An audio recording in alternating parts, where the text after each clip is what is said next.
ದೇಶದಲ್ಲಿಯೇ ಮೊದಲ ಬಾರಿಗೆ ಅಂತಾರಾಷ್ಟ್ರೀಯ ಪ್ರಾಣಿಗಳ ವಿನಿಮಯ ಯೋಜನೆ ಅಡಿಯಲ್ಲಿ ಬನ್ನೇರುಘಟ್ಟ ಜೈವಿಕ ಉದ್ಯಾನವನದ 4 ಸಾಕಾನೆಗಳನ್ನು ಜಪಾನ್ ದೇಶಕ್ಕೆ ರವಾನೆ ಮಾಡಲಾಗಿದ್ದು, ಜಪಾನ್ನಲ್ಲಿ ಬನ್ನೇರುಘಟ್ಟ ಆನೆಗಳು ವಿಹರಿಸ್ತಾ ಇವೆ.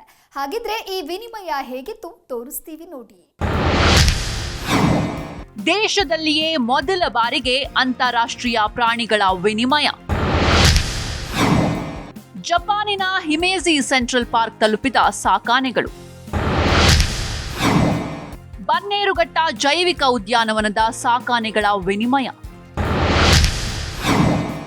ಬರಲಿವೆ ಅಪರೂಪದ ಚೀತಾ, ಜಾಗ್ವಾರ್, ಪೂಮಾ ಮತ್ತಷ್ಟು.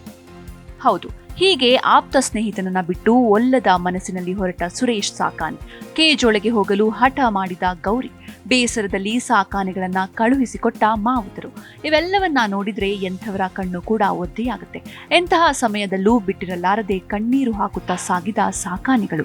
ಈ ಎಲ್ಲಾ ದೃಶ್ಯಗಳು ಕಂಡು ಬಂದಿದ್ದು ಬೆಂಗಳೂರು ಹೊರವಲಯದ ಬನ್ನೇರುಘಟ್ಟ ಜೈವಿಕ ಉದ್ಯಾನವನದಲ್ಲಿ. ದೇಶದಲ್ಲಿಯೇ ಇದೇ ಮೊದಲ ಬಾರಿಗೆ ಅಂತಾರಾಷ್ಟ್ರೀಯ ಪ್ರಾಣಿಗಳ ವಿನಿಮಯ ಯೋಜನೆ ಅಡಿಯಲ್ಲಿ ಸಾಕಾನೆಗಳಾದ ಸುರೇಶ್, ತುಳಸಿ, ಗೌರಿ ಮತ್ತು ಶ್ರುತಿಯನ್ನ ಜಪಾನಿಗೆ ರವಾನಿಸಲಾಗಿದೆ. ಕಾರ್ಯಾಚರಣೆ ಆರಂಭವಾಗ್ತಾ ಇದ್ದಂತೆ ಸುರೇಶ್ ಸಾಕಾನೆ ತನ್ನ ಬಾಲ್ಯದ ಗೆಳೆಯ ಬಸವನನ್ನ ಬಿಟ್ಟು ಬರಲು ಒಪ್ಪಲಿಲ್ಲ. ಮಾವುತರು ಒತ್ತಾಯ ಮಾಡಿದ್ರೂ ಕೆಲಕಾಲ ಸ್ನೇಹಿತ ಬಸವನನ್ನ ಅಪ್ಪಿಕೊಂಡ ಸುರೇಶ್ ಒಲ್ಲದ ಮನಸ್ಸಿನಿಂದ ಕೇಜಿನತ್ತ ಹೆಜ್ಜೆ ಹಾಕಿದ್ದಾನೆ. ಗೌರಿ ಮತ್ತು ಶ್ರುತಿ ಸಹ ಹಠ ಮಾಡಿದ್ದು ಕೊನೆಗೆ ತುಳಸಿ ಜೊತೆ ಸುರೇಶ್ ಸಾಕಾನೆಯನ್ನ ಹಿಂಬಾಲಿಸಿವೆ. ನಮ್ಮ ಮನೆಯಲ್ಲಿ ಒಂದು ಕುಟುಂಬದವರಾಗಿತ್ತು, ಅದನ್ನ ಚೆನ್ನಾಗಿ ನೋಡ್ಕೋತಾ ಇತ್ತು. ಈಗ ಹೋಯ್ತಾ ಸ್ವಲ್ಪ ಬೇಜಾರಾಗುತ್ತೆ. ಅದೇ ರೀತಿಯಲ್ಲಿ ಆ ಕಡೆಯಿಂದ ಪ್ರಾಣಿಗಳು ಬರ್ತೈತೆ ಅನ್ನೋದಕ್ಕೋಸ್ಕರ ಖುಷಿ ಆಯ್ತೈತೆ. ಚೆನ್ನಾಗಿರ್ತಿತ್ತು. ನಮ್ಮ ಮನೆ ಕುಟುಂಬದವರಂಗೆ ಚೆನ್ನಾಗಿರ್ತೈತೆ. 6 ವರ್ಷದಿಂದ ನೋಡ್ಕೋತಾ ಇದ್ದೀವಿ. ಶ್ರುತಿ, ಸುರೇಶ, ತುಳಸಿ, ಗೌರಿ ಹೋಯ್ತೈತೆ. ಗೌರಿ ಮಾವತ ಆಯ್ತು. ಈ 4 ಆನೆಗಳು ಯಾವ ರೀತಿ ಇತ್ತು? ಇಲ್ಲಿ ಎಲ್ಲರ ಜೊತೆ ಒಡನಾಟ ಆಗಿ ಇತ್ತು. ಇಲ್ಲೇ ಹುಟ್ಟಿ ಬೆಳೆದಂತ ಆನೆಗಳೇ.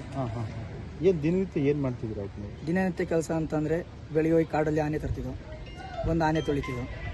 ಇನ್ನು 2023ರಿಂದಲೂ ಅಂತಾರಾಷ್ಟ್ರೀಯ ಪ್ರಾಣಿಗಳ ವಿನಿಮಯಕ್ಕೆ ಪ್ರಯತ್ನ ನಡೀತಾ ಇದ್ದು, ಕೇಂದ್ರೀಯ ಮೃಗಾಲಯ ಪ್ರಾಧಿಕಾರ, ಜಪಾನ್ ಮತ್ತು ಭಾರತ ದೇಶದ ರಾಯಭಾರ ಕಚೇರಿಗಳು ಸೇರಿದಂತೆ ಪ್ರಮುಖ ಇಲಾಖೆಗಳ ಸಹಕಾರದಿಂದ ಸಾಧ್ಯವಾಗಿದೆ. ಬನ್ನೇರುಘಟ್ಟ ಜೈವಿಕ ಉದ್ಯಾನವನದ 4 ಆನೆಗಳು ಬೆಂಗಳೂರು ಕೆಂಪೇಗೌಡ ಅಂತಾರಾಷ್ಟ್ರೀಯ ವಿಮಾನ ನಿಲ್ದಾಣದಿಂದ ಜಪಾನ್ ದೇಶದ ಒಸಾಕಾ ಕಾನ್ಲೆ ಅಂತಾರಾಷ್ಟ್ರೀಯ ವಿಮಾನ ನಿಲ್ದಾಣಕ್ಕೆ ಕತಾರ್ ಏರ್ವೇಸ್ B777-200F ಸರಕು ಸಾಗಣೆ ವಿಮಾನದಲ್ಲಿ ಕರೆದೊಯ್ಯಲಾಗಿದೆ.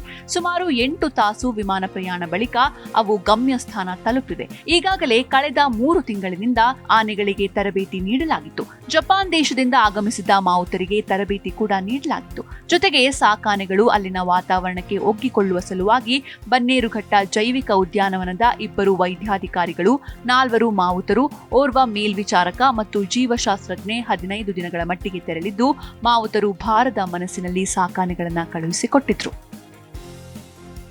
ಸದ್ಯ ಬನ್ನೇರುಘಟ್ಟ ಆನೆಗಳು ಜಪಾನ್ನಲ್ಲಿ ವಿಹರಿಸ್ತಾ ಇವೆ. ಜಪಾನ್ನ ಹಿಮೇಜಿ ಪಾರ್ಕ್ನಲ್ಲಿ ಆನೆಗಳು ವಿಹರಿಸುತ್ತಿವೆ. ಕಾವಾಡಿಗರು ಜಪಾನ್ನ ಪರಿಸರಕ್ಕೆ ಹೊಂದಿಕೊಳ್ಳುವ ಹಾಗೆ ತರಬೇತಿ ಮಾಡ್ತಿದ್ದಾರೆ.